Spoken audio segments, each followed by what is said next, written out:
So இந்த ஒரு வீடியோவில் வந்து நம்ம எந்த ஒரு படத்தை பற்றி பேச போகிறோம் அப்படின்னா த ஃபூலிஸ் அப்படின்ற ஒரு படம் வந்து நெட்ஃப்ளிக்ஸில் ரிலீஸ் ஆயிருக்கு. ஆக்சுவலாக இந்த படம் வந்து தமிழ் டபுளில் இல்லை, இது வந்து ஒரு ஸ்பானிஷ் லாங்குவேஜ். கிட்டத்தட்ட வந்து 2 மணி நேரம் ஓடக்கூடிய படம் இது. இந்த படத்தை பற்றி சொல்கிறதுக்கு முன்னாடி சில படங்களை வந்து நம்ம உதாரணமாக சொல்லிட்டு இன்னுமே ஈஸியாக புரியும்னு நினைக்கிறேன். நம்ம தமிழில் வந்து சில நேரங்களில் சில மனிதர்கள் வந்து படம் பார்த்துருப்போம். மணிகண்டன்லாம் வந்து இருப்பாங்க. அதுக்கப்புறம் வந்து சில்லு கருப்பட்டி அப்படின்ற ஒரு படம்லாம் பார்த்துருப்போம். ஸோ இந்த மாதிரி படங்களோட ஒரு என்ன பேசும் அப்படின்னா வந்து மனசோட உணர்வுகளை பேசும், அவங்களோட லிமிட் கிராஸ் ஆனால் அவங்க என்ன ஆகுவாங்க அப்படின்றத பேசும், அவங்களுக்கு இருக்கிற அந்த உளவியல் பிரச்சனைகள்லாம் வந்து பேசும். அந்த மாதிரி வந்து இந்த சில நேரங்களில் சில மனிதர்களாக இருக்கட்டும், சில்லு கருப்பட்டியாக இருக்கட்டும், கிட்டத்தட்ட வந்து ஒரு 4 பேர் 5 பேரோட லைஃப் வந்து அவ்வளோ அழகாக சொல்லும். அவங்களோட உணர்வுகளை பற்றி ரொம்ப ரொம்ப அழகாக வந்து பேசியிருக்கும். ஒரு ஸ்க்ரீனில் வந்து நமக்கு தப்பாக தெரிவாங்க, அடுத்த சீனில் வந்து அவங்க வந்து ரைட்டாக தெரிவாங்க. ஸோ அந்த அளவுக்கு அவ்வளோ அழகாக வந்து அந்த படங்கள்லாம் இருக்கும். அதே மாதிரி ஒரு படம் தான் வந்து இந்த த ஃபூலிஷ் அப்படின்ற ஒரு படம். பட் இந்த படம் பார்க்க வந்து ரொம்ப ரொம்ப பொறுமை தேவை.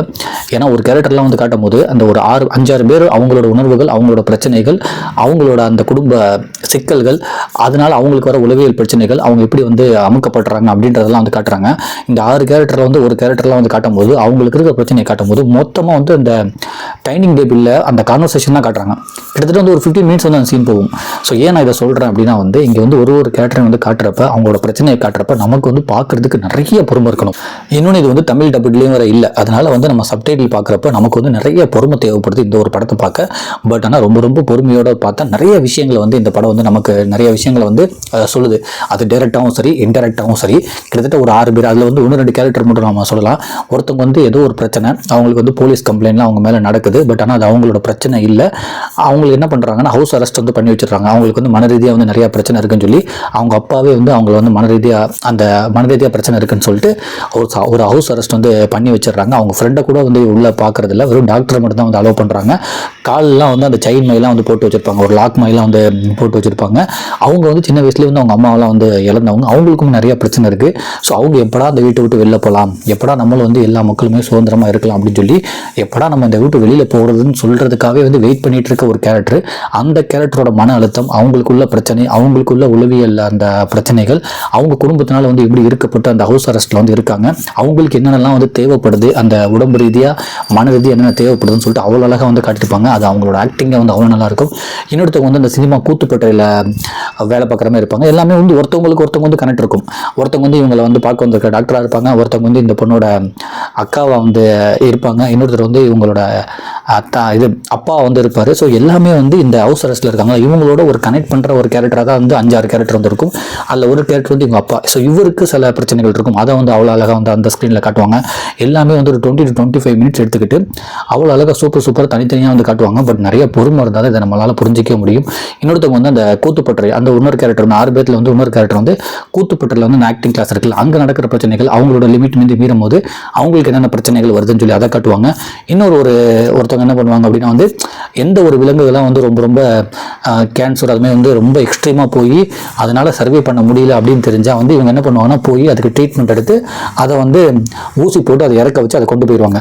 அந்த மாதிரி ஒரு ஹஸ்பண்ட் அண்ட் ஒய்ஃப் அந்த மாதிரி வேலை பார்த்துருப்பாங்க. அவங்களுக்குன்னு சொல்லிட்டு ஒரு லிமிட் வந்து கிராஸ் பண்ணும்போது நமக்கு சரியாக பண்ணுறோமா தப்பாக பண்ணுறோமா, நமக்கு என்னென்ன பிரச்சனைகள் இருக்குன்னு சொல்லி அந்த மாதிரி ஒரு விஷயத்தில் வந்து ஒரு கேரக்டர் வந்து காட்டுவாங்க.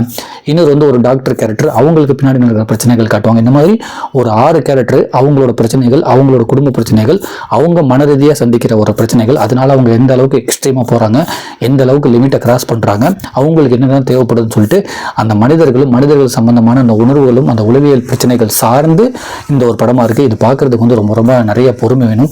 அது வந்து அந்த படம்லாம் முடிய போகும்போது வந்து அந்த மலை அந்த சவுண்டுலேயே வந்து அந்த கிளைமேக்ஸ்லாம் வந்து அவ்வளோ அழகாக வந்து ரன் பண்ணியிருப்பாங்க. பேக்ரவுண்ட் மியூசிக்கே இல்லாமல் அந்த மலை சவுண்டுலேயே வந்து அந்த அழகாக ரன் பண்ணியிருப்பாங்க.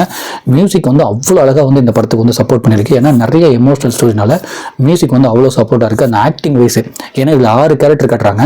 அந்த 6 கேரக்டரோட அந்த பெயின் தான் வந்து இந்த ஒரு படமே. அந்த 6 கேரக்டருமே வந்து அவ்வளோ அழகாக வந்து அவங்களோட அந்த உணர்வுகளை வந்து வெளிப்படுத்திருப்பாங்க. அந்த ஹவுஸ் அரெஸ்ட் உள்ள கேரக்டர்லாம் வந்து வேறு லெவலில் வந்து ஆக்ட் பண்ணியிருப்பாங்க. ஒரு சில அடல்ட் சீனுமே இருக்குது, நம்ம அதை ஃபேமிலியோட வந்து பார்க்க முடியாது. அந்த ஹவுஸ் அரெஸ்ட் பண்ணுறவங்க அவங்க ஒரு சூப்பராக வந்து ஆக்டிங் வந்து செம்மையாக வந்து பண்ணியிருப்பாங்க. அந்த விலங்குகளை வந்து செக் பண்ணி அது எந்த விலங்குகள்லாம் வந்து சர்வே பண்ண முடியும் அதை வந்து கொன்று அவங்களே எடுத்துகிட்டு போவாங்க. அந்த மாதிரி ஒரு டாக்டர் அந்த மாதிரி சம்மந்தமாக ஒரு வேலை பார்ப்பாங்க. அவங்களோட ஒரு எக்ஸ்ட்ரீம் அந்த ஒரு ஆக்டிங் சூப்பராக இருக்கும். அப்புறமே வந்து அந்த சினிமா கூத்துப்பட்டறையில் வந்து ஒருத்தவங்க இருப்பாங்க, அவங்களோட ஆக்டிங்குமே வந்து ரொம்ப ரொம்ப நல்லாயிருக்கும். இந்த மாதிரி அந்த 6 கேரக்டரில் வந்து மினிமம் ஒரு 4 கேரக்டரோட ஆக்டிங் வந்து எக்ஸ்ட்ரீம் லெவலில் இருக்கும். பட் ஆனால் நான் முழுக்க இது வந்து உணர்வுகள் சம்மந்தப்பட்ட படம். அதனால் வந்து நம்ம பார்க்குறதுக்கு வந்து நிறைய பொறுமை வேணும். நிறைய விஷயத்தை வந்து டைலாக்லேயே வந்து சொல்லியிருப்பாங்க. சில விஷயத்தை வந்து ஆக்டிங்குமே வந்து நமக்கு வந்து புரிய வச்சுருப்பாங்க. ஸோ நீங்கள் தாராளமாக பாருங்கள். உங்களுக்கு நிறைய பொறுமை இருந்து இங்கிலீஷ் சப்டைட்டிலோட பார்க்குற மாதிரி தான் பாருங்கள். பட் நான் சொன்ன மாதிரி அந்த சில்லு கருப்பட்டி மாதிரியோ இல்லை சில நேரங்களில் சில மனிதர்கள் மாதிரியோ அந்த அளவுக்கு இருக்காது. மேபி அது தமிழ்னால நமக்கு ஈஸியாக வந்து புரியும்.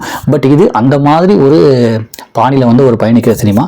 நீங்கள் வாய்ப்பு இருந்தால் நெட்ஃப்ளிக்ஸில் இருக்குது பாருங்கள். பட் ஆனால் தமிழ் டப்ல இல்லை. நன்றி.